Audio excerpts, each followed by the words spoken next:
making homemade pear and persimmon wines. William Hovey Smith, 2011. This is Hovey Smith, the Backyard Sportsman. Well, I am a real locavore in the sense that I go out there and I shoot my own beasties and I drag them back here and eat them, and I take fruit from my own pear trees and gather wild persimmons and I make my own wine out of them. Yes, sir. Yes, ma'am. We do that. So now it's at the dark of the moon and time to tell you about some of the secrets of making your own homemade wine. All throughout the country now, there are vineyards and there are people who will sell you wine making kits. Now I have some of the implementaria here. You'll notice a plastic bucket and the jug over there on the stove. And these are some of the chemicals that you can use to actually stop the fermentation of your product. What happens if you don't? Well, that's how you make vinegar. One thing that you want to learn to do is to arrest the fermentation process when the alcohol content gets to the degree that you want. Now, the more alcohol you have, the less sweet the wine product will be. Also, you must add sugar to almost anything if you are going to make a wine that runs about 12% alcohol. All right. So that's sort of how you go about doing that. Now, what have we got on the table? Here we have a pear wine. And here we have a persimmon wine. Quite different in color, as you will notice, and quite different in taste, and quite different in perceived value. Now, this pear wine is really good stuff. I've had it tasted by about 20 odd people. Everyone has liked it. Unusual in a wine. Very unusual in a wine. I've had it also tasted professionally, and it got some very, very excellent reviews. Now, this jug of wine here is only one of about 5 gallons in the entire world. It is an interesting product made from pear, and you'll hear me sample it a little bit later. And it has a value of, say, $500 a liter. Whoa! How's it worth so much? Because basically I say it is. This wine over here is a persimmon wine. I made it too, used the same equipment. Did not work out as well.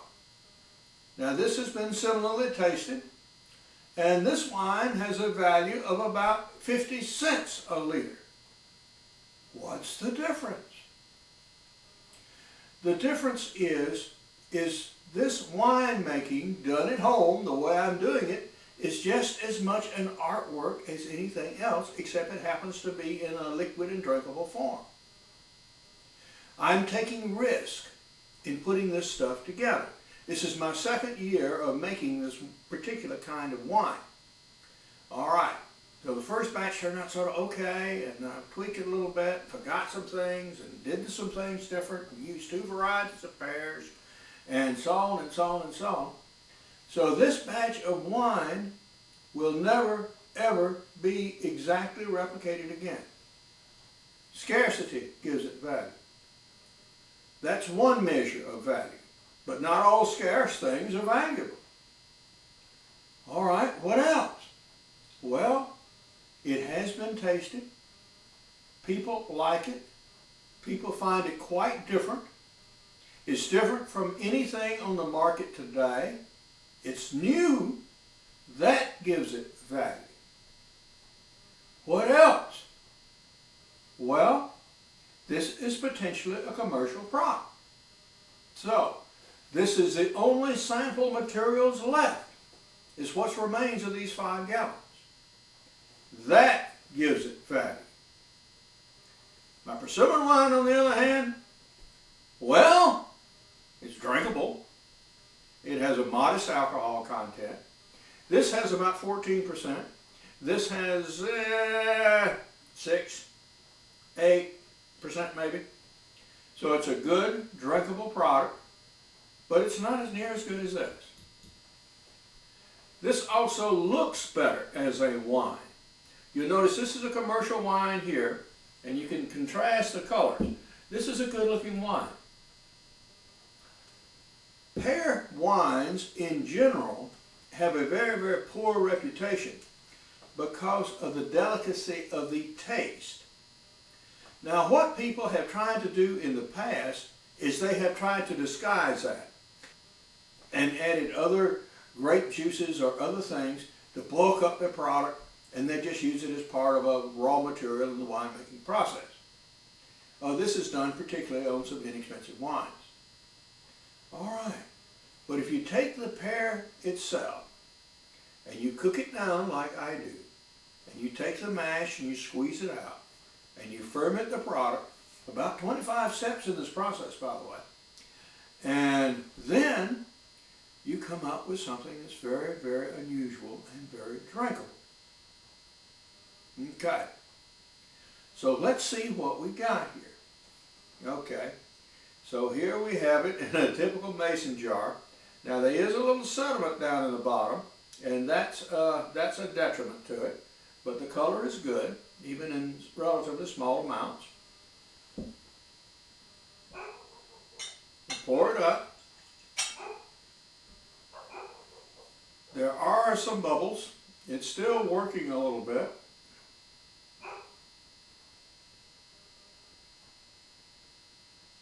It has a good fresh nose to it.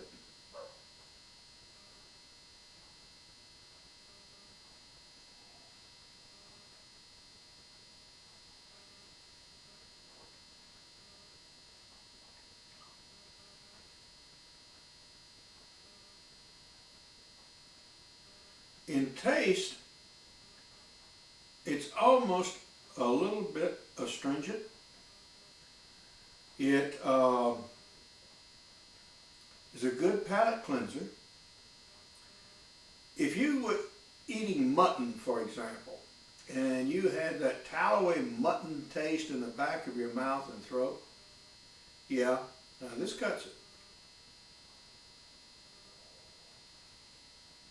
Now, one of my professional tasters said he could taste a little butter out of it, and you do get a little hint of pear on the back of the throat. So you get this with this wine.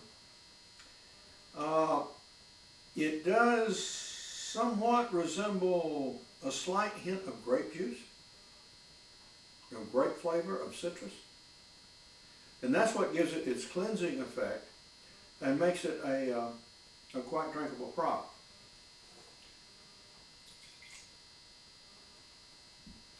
So now we do the Persimmon wine.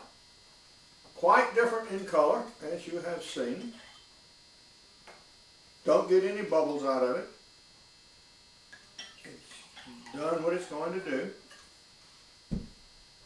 I do get a few when it pours. This greenish color that it has, it's just a little slightly tinted. Now this is why some makers would put caramel coloring in a wine to give it an artificial color, but that's an additive we could do well without, and I don't think it's really necessary in any decent wine. So okay, it looks good. No sediment in it.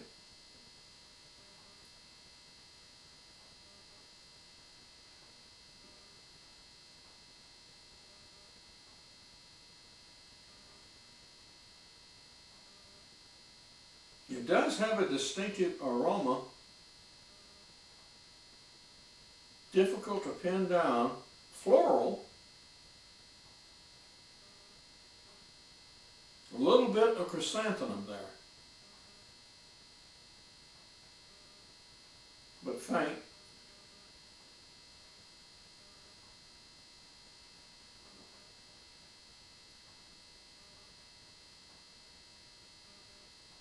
Very smooth going down. It doesn't bite. As I say, its alcohol content is lower. Refreshing.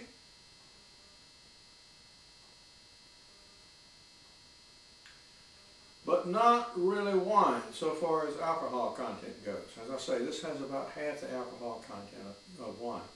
But it was made with less sugar. One byproduct that I do with pear wine is that I take the residue of fermentation, I've removed the seed, I've removed the peeling, and make what is basically a pear sauce. And then that is what I use for fermentation. So after the fermentation, the spent residue gets taken out, and then I use that to make a bread out of, which I bake in pie shells, and that's used as a breakfast product. And so you take that, you slice it up like you would a pie, you heat it, and you put a little maple syrup over it, a little Cool Whip, and that turns out to be a very, very excellent product. And I'll have a picture of that along with this video so you can actually see what it looks like. Normally you would think, okay, this is a pie, it's supposed to be super sweet. But it's not. It comes out tasting more like a pancake. Because, why? Well, the yeasty beasties have eaten up all the sugar. So with a pear wine, you get not only the wine itself, but you get the secondary product, which you can bake in a variety of things. So that's it. You can actually make your own artisan wines for less than 10 cents a glass, and you can have some fun doing it. You can use the fruit that might otherwise go to waste in your backyard, just like I'm doing.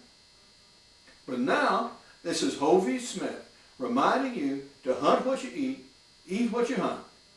Be legal, be ethical, be safe, goodbye, and see you next time.